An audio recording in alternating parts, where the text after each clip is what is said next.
Hello दोस्तों, story with Manoj भाई में आपका स्वागत है। एक छोटी सी प्रेरक कहानी लेकर आया हूँ, कर्मों का उचित फल। अपनी जिंदगी में बहुत से लोगों को बुजुर्गों की सेवा करते और उनका आशीर्वाद लेते और फिर बुजुर्गों के दिल से निकली दुआओं को फलते फूलते तो बहुत देखा, लेकिन जो लोग बुजुर्गों की सेवा तो क्या करनी, उनको तंग करते हैं, उनका क्या हाल होता है, इसको घटित होते हुए भी बहुत करीब से देखा है। कुछ दिन पहले की बात है, मैं अपने भाई के घर यानी अपने मायके गई। वहाँ अपनी मम्मी और भाभी के साथ बैठकर बातें कर रही थी कि बाहर की घंटी बजी। देखा तो एक औरत अंदर आई, बड़ी दिनहीन सी लग रही थी। सादे से कपड़े, कैंची चप्पल में, एकदम से तो उसको पहचान ही नहीं पाई। भाभी ने जब उसको पानी दिया तब मम्मी ने बताया कि ये नीलिमा है, पहचाना नहीं तुमने?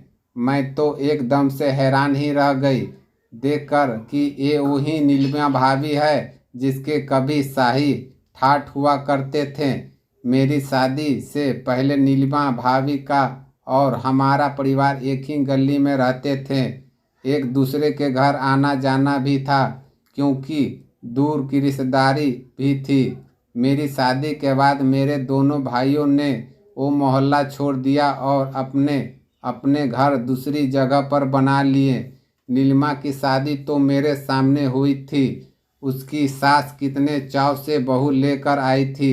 बेटी की शादी के कितने ही सपने देखे होंगे उसने। बहू के आने से ऐसा लग रहा था कि जैसे उसको जमाने भर की खुशियां मिल गई हो।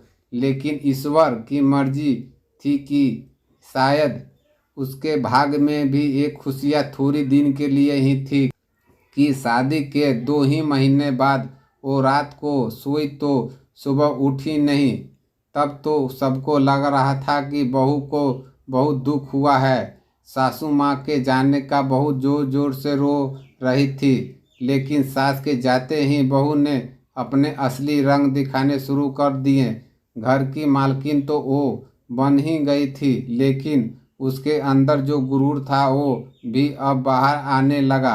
बात बात पर सबके लड़ पड़ती। ससुर का तो उसने जीना हराम कर दिया।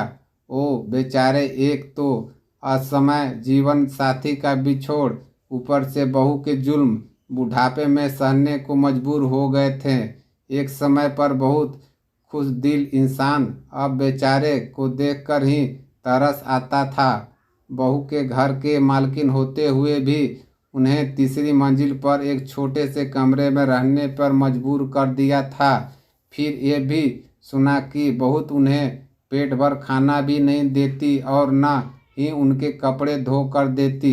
बेचारे मैले कुचैले कपड़े में कभी गली में आते तो ही दिखते, लेकिन किसी ने ज़्यादा बात नहीं करते, जैसी जिंदगी से रूठ ही गए हो।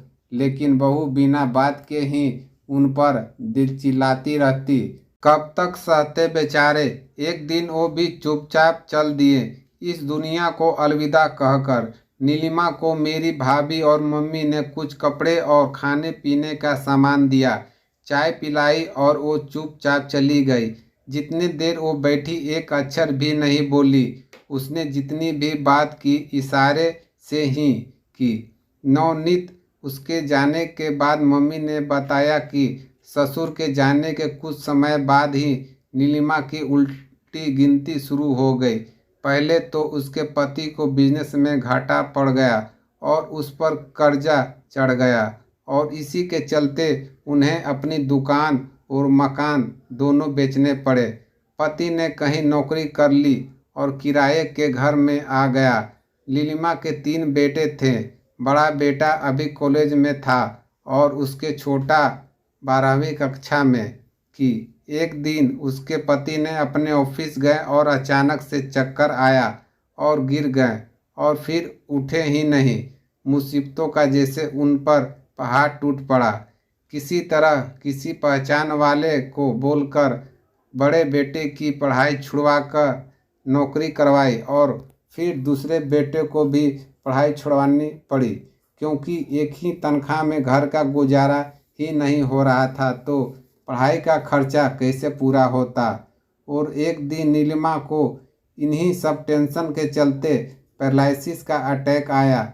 मायके वाले की मदद से दवाइयाँ और इलाज से वो थोड़ी बहुत ठीक तो हो गई, लेकिन उसकी जुबान चली गई।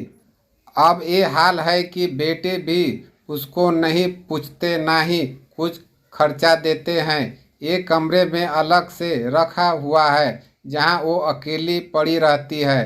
कभी कभी मेरे भाई घर आकर ज़रूरत का सामान ले जाती है। वहाँ जाने के लिए भी ऑटो वाले को समझाने के लिए घर से लिख कर ले आती है। मम्मी कहते हैं कि जब रोती है तो सिर्फ आंसू ही बहते हैं, क्योंकि आवाज़ तो भगवान ने छीन ही ली। जिस मुंह से अपने ससुर को गालियाँ दी होगी, आज उसने बोलने की शक्ति भी नहीं बची। सच में घर के बुजुर्गों का दिल दुखाने वाला इंसान कभी न कभी तो अपने कर्मों का भुगतान अवश्य करता है। ये तो आंखों से देख लिया।